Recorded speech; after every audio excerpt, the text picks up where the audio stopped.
Structures, this is the menstrual cup and these are tampons, इसे कहते हैं tampons, इसे कहते हैं मेंस्ट्रुअल पैड्स। पैड्स के बारे में सबको पता होगा वैसे, लेकिन ये जो मेंस्ट्रुअल कप है ना बेटा, ये कप ये भी पीरियड्स में यूज किया जाता है। नाउ डेज इंटरनेट के वजह से बहुत सारे लोगों को, which is a good thing, internet की गुड चीजें भी तो है ना, इन्फॉर्मेटिव चीजें, how to use it, what are these, बहुत सारी इन्फॉर्मेशन आज के टाइम पर अवेलेबल है।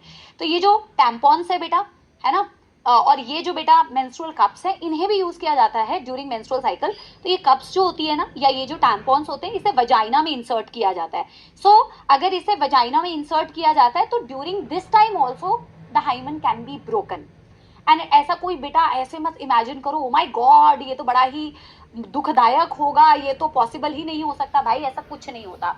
Very commonly use by females now days, using a menstrual cup one can also go for swimming.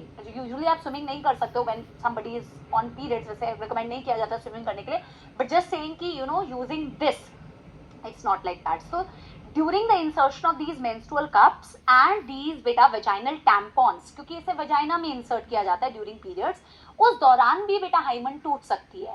सो अगर पूछा जाए क्वेश्चन में, क्योंकि आया हुआ था ये कि क्या प्रेजेंस या absence of hymen is indicative of virginity, no it is not, because it is not necessary that hymen will be broken during the sexual intercourse only. It can be broken due to sudden, मैं jolt और sudden को mix करके सजन हो गया मेरा, sudden jolt, झटका, sudden jolt during these बेटा हॉर्स राइडिंग या फॉल हो गया, और due to the use of all these things. बस इतनी सी बात है और कुछ नहीं है, इजी सा है, ठीक है ना।